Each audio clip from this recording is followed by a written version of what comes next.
Akihutubia maelfu ya wananchi katika mkutano wa hadhara katika viwanja vya shule ya msingi Uwanja manispaa ya Geita mkoani Geita, makamu mwenyekiti wa Chadema Taifa Mheshimiwa John Heche ameeleza ni kwa nini Tanzania inaendelea kuwa maskini.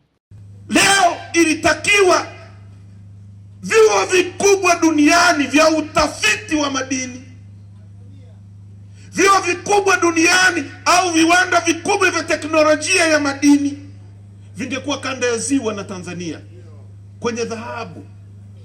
Ndege zinatua kwa maelfu hapa, zinakuja zinaleta watu kuangalia teknolojia ya dhahabu na kuja kununua dhahabu, ikupe ajira.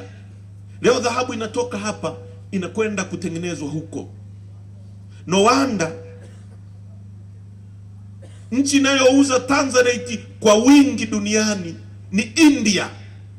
Tanzanite ambayo haipatikani kokote duniani. Nchi namba moja inayouza Tanzanite ni India duniani, wakati Tanzanite inapatikana Tanzania peke yake duniani. Kuhusu viwanda vya kuchakata pamba vilivyojengwa na baba wa taifa hayati Mwalimu Julius Kambarage Nyerere, Chadema kimetaka kufufuliwa kwa viwanda hivyo. Wasukuma wanalima pamba hapa. Mwalimu Nyerere alijenga viwanda Kasamwa, Gineris. Pamba yako unailima wewe, unauza kwenye Gineri. Gineri inamwajiri mtoto wako anajenga nyumba, anamwajiri fundi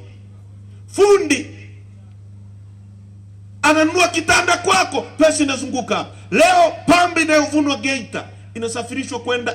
Mwenyekiti wa Chadema kanda ya Pemba Mheshimiwa Omar Nasoro pamoja na mwenyekiti wa Chadema jimbo la Geita mjini Mheshimiwa Pasquina Ferdinand wameeleza ni kwa nini Tanzania inahitaji kuwa na katiba mpya. Chadema tunasema kwamba ule mchakato wa maoni ambayo tulitoa pesa zetu kwa sababu ya kodi zetu na watu wakatoka wakafika kwenye vijiji, wakafika kwenye shehia, wakafika kwenye kata na mikoa yote ya taifa hili, tukapendekeza katiba.